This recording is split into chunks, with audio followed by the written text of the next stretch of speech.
There was an initial interest in the dynamic of a very young boy being in control of a grown man's life, someone educated, successful, seemingly with a perfect life, and all of a sudden this very young boy being able to completely be in control and destroy all that.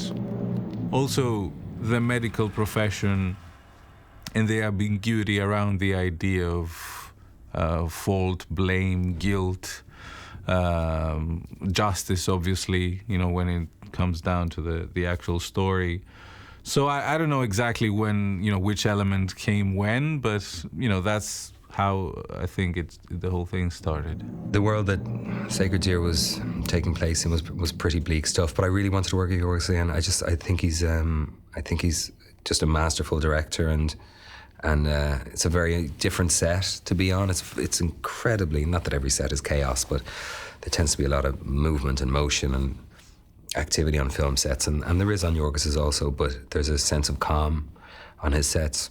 He doesn't raise his voice. He's a man of very economic direction, maybe faster, slower, maybe pause there, it's all very specific and easy to take on board. But yeah, so it was a bit of a no-brainer. When we had a screenplay that felt complete and we're comfortable with it, then I started playing around with the notion of introducing some genre elements, maybe visually or sound-wise, but always trying to keep it, quite an original piece of work which is mostly because we don't know how to do these other things. It's like we would never do a straightforward thriller, horror film, or a straightforward comedy. Or it's how we know, to write, and then how I know to put films together. And I enjoy, playing around with elements of other genres, but I don't think I could ever actually make a pure genre film. There are certain high concept story points that are designed into the films that aren't necessarily, their origin aren't explained. The big one in this being Barry's character Martin, and he, as a result of the need for retribution and to right the scales of justice, he tells my character Stephen Murphy, the doctor, that something is going to happen, and it makes no sense how a teenager could create an environment whereby the things he is saying could actually physically take place in this world, and yet they do. I'm really sorry about Bob. It's nothing serious. No, it is. I get from that is a sense that the gods are at play. That's just in reading it, I had this kind of sense that there's some kind of omnipresent gods that, like the gods of the past and Mount Olympus, looking down at the foibles of mortal man, at the foolishness of mortal man, and using us to work out their own tragedies and their own traumas and their own boredoms. What a charming boy. Isn't he? Yes, very. How did his father die? Car crash. Driving home. Smashed into a pole. Killed instantly. How long have you known him? Quite some time. He was a patient of mine years ago. Did you go to the funeral? I did go, yes. Why didn't I go with you? I think I told you about it, but you were busy or something. There was no memo that went out that told us to speak in a staccato or monotonous tone. It just didn't happen. Never, never, never. But we all, I think, having seen Dogtooth and maybe Alps as well, everyone just arrived. And because I think the work is so strong on the page and it's so hard to own or possess, it defies your complete possession because it is such an extraordinarily violently atypical behaviour that you're watching people interact with, that it renders you powerless. You have no experience to draw from. I definitely don't strive for realism because I don't believe in it, and I don't believe it exists in cinema. It's all of it is a construction, so it's just there are different approaches. I just encourage the actors to not overthink about things and not put too many things in their heads about their motives and what they're why they're doing certain things and how they're saying certain lines, because I just find that makes them much more self-conscious, and then their intention becomes very obvious, and I think that's not true in real life. Your son told me that you've got lots of hair under your arms, 3 times more than I do, and that you've got a very hairy back and a very hairy belly. I probably do have a little more hair than you do because I'm older than you. But soon you'll have more hair too. It's all down to hormones. Can you show me, please?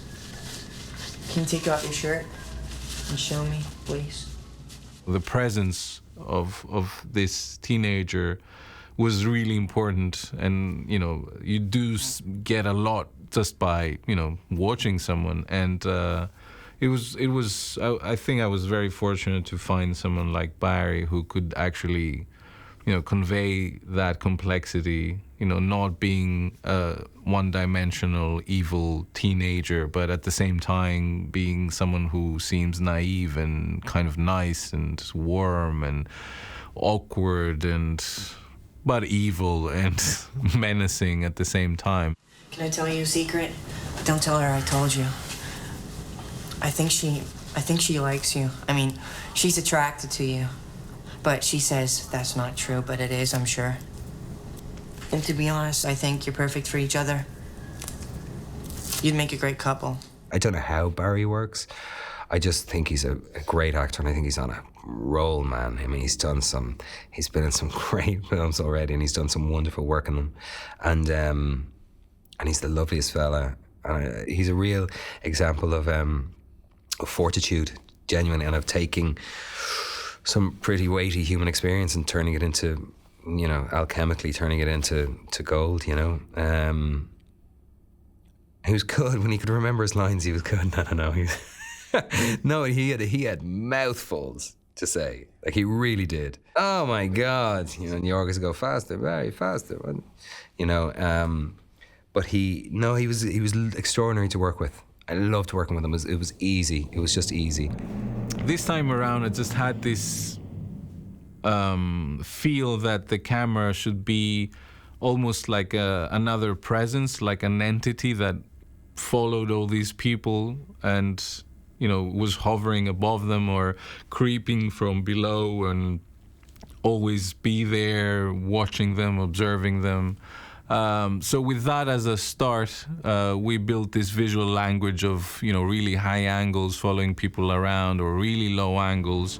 Generally, there's no, there's not many shots that are at the eye level of the actors.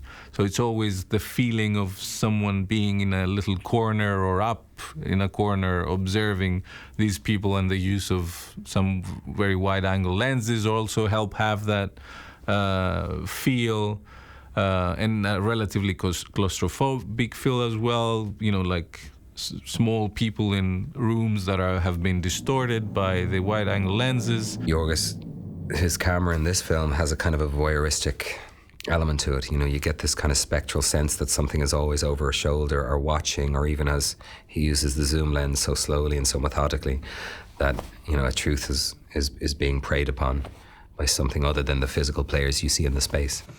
You should tell him to come round again. I will. He'd be great company for Bob. I thought next time I could take both of them out somewhere for a bike ride. You should get that. It could be the hospital.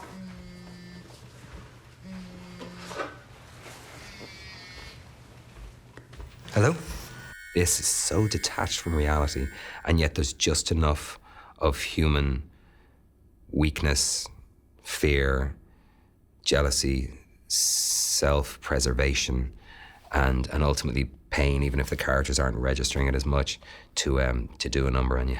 It can always be improved, like with anything. So you fail in certain aspects of it, you win in some others, and then the next time you try and, win more and fail less, like Beckett almost said.